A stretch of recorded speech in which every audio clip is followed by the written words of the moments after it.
Всем привет! Сегодня хочу показать вам вот такой вот ножик. Ну, как бы ничего особенного в нем нет, просто обычный якутский нож. Якутский нож, но с ножными. Вот с такими вот ножными из бересты. Здесь 3 слоя толстой бересты, проложены кожей. И, в общем-то, все это пропитанное лаком таким специальным.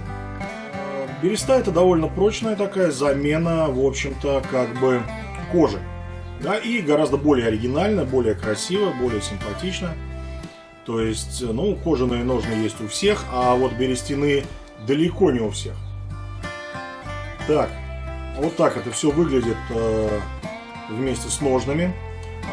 Здесь у меня на темлячке, как обычно, вернее, на подвесике, да, как обычно, бивень, одревенелый бивень саблезубого ежика.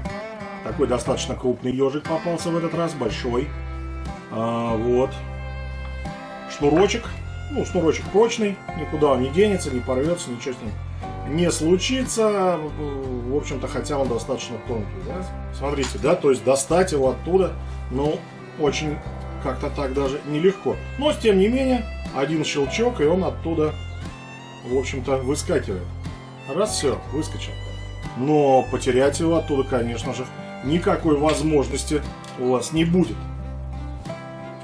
То есть вытащили. Вот сам нож. Лезвие ножа выполнено из стали 9ХС. По длине оно 15, по-моему, 15 сантиметров. То есть это стандартный такой бычак, тундровый якутский нож. Довольно тонкое лезвие, что позволяет ему делать хороший рез. Значит, плоскость сведена в идеальную плоскость, в общем-то. Рукоять сделана из, здесь вот термоясень стоит, а далее идет дуб, подобранный по рисунку. Такой вот весьма симпатичный. Рукояточка сделана немножко бочкообразно. Вот, как бы с утолщением сюда к концу. И что позволяет, в общем-то, как бы очень устойчиво ее держать. То есть все как бы во время реза никуда нож не выскочит, никуда не денешь. Нож очень острый. Ну, вообще якутские ножи, они обладают, благодаря своей, в общем-то, геометрии, очень хорошей остротой. Режет спокойно, без каких-либо напрягов. То есть все это, строгается. Даже старую бумажку как бы все выстругивает на раз.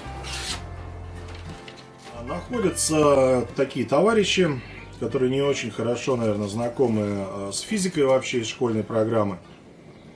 И они задают ряд глупых вопросов. Вернее, они не задают, они утверждают. Они утверждают насчет якутского ножа. Они утверждают одно, что так как здесь кромка режущая достаточно тонкая, как вы видите, да? Вот здесь вот. Дальше идет паковка. Вот они говорят, что эта кромка очень быстро сточится и, в общем-то, резать будет ножу нечем. Конечно, это все рождается от незнания закона физики. Дело в том, что якутский нож, он как бы полукруглый, да, такая обрезанная труба, грубо говоря, полукруглый. Естественно, когда мы его точим, а точим мы его со стороны плоскости, да, то есть со стороны плоскости, то есть всей плоскости он точится, то вот эта кромка, она никуда стачиваться не будет, так как это труба, да, то есть всегда здесь будет оставаться та или иная кромка. И от этого плавно переходим, в общем-то, к способу заточки якутских ножей, коих существует целая куча этих способов заточки. На самом деле, каждый мастер, у каждого человека, у каждого заточника, у каждого, скажем, охотника и существует свой способ заточки ножей. И, в общем-то, спорить с ними, наверное, не стоит, потому что, ну, наверное, они уже не первый раз точат и знают, что делать. Но я предполагаю следующие варианты. Значит, если нож рабочий, да, он постоянно находится в работе, соответственно, он регулярно тупится. Рабочий нож, он, как правило, не выглядит вот так вот красиво, вот так вот весь заполированный в зеркало с одной и с другой стороны.